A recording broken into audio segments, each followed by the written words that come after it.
Argentina ও কলম্বিয়ার বিপক্ষে বিশ্বকাপ বাছাইয়ের ম্যাচকে সামনে রেখে গত 6 মার্চ 23 সদস্যের দল ঘোষণা করেছিল ব্রাজিল, যেখানে ছিলেন নেইমারও।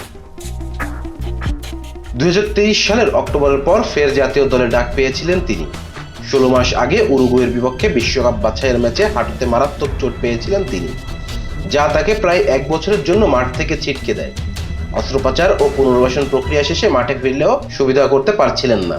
এক প্রকার বিরক্তি হয়ে চুক্তি শেষ হওয়ার আগেই তাকে বিদায় জানিয়ে দেয় সৌদি আরবের ক্লাব আল হেলাল। সেখান থেকে গত জানুয়ারিতে শৈশবের ক্লাব সান্তোসে ফেরেন তিনি। এরপর আবার নিজেকে প্রমাণ করে দীর্ঘদিন পর জায়গা করে নেন জাতীয় দলে। কিন্তু ইনজুরি যেন তার ভাগ্য নিয়ে খেলা বন্ধই করছে না। জাতীয় দলে ডাক পেলেও খেলা হচ্ছে না তার। এবার উরুতে চোটে পেয়ে ছিটকে গেলেন তিনি। উরুর ইনজুরি অবশ্য সাম্প্রতিক নয়।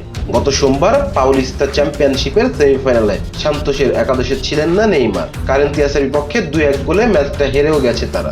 ওই ম্যাচ শেষেই তার ইনজুরির খবর পাওয়া গিয়েছিল, তবে সেটা তেমন গুরুতর নয় বলেই জানিয়ে গিয়েছিল, যার কারণে আশা করা যাচ্ছিল কলম্বিয়ার বিপক্ষে 21 মার্চ আর আর্জেন্টিনার বিপক্ষে 26 মার্চ খেলবেন তিনি। কিন্তু শনিবার ব্রাজিলের কোচ রদিভাল জুনিয়র নিশ্চিত করলেন খেলা হচ্ছেন না নেইমারের।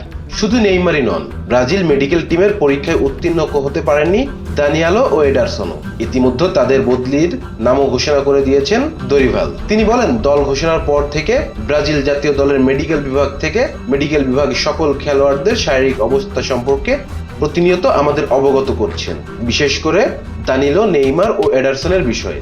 সবকিছু যাচাই বাছাই শেষে আমরা তাদের পরিবর্তে সান্দ্রো এন্দারিক ও লুকাস পেরিকে দলে নেওয়ার সিদ্ধান্ত নিয়েছি। 12 ম্যাচে 19 পয়েন্ট নিয়ে কনবেল অঞ্চলের বিশ্বকাপ বাছাইয়ে 10 দলের মধ্যে 5-এ অবস্থান করছে ব্রাজিল।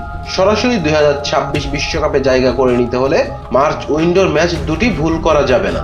তবে সেখানে নেইমারের মতো তারকাকে না পাওয়া বড় দুঃসংবাদ তাদের জন্য। Rezwan Islam, B sports.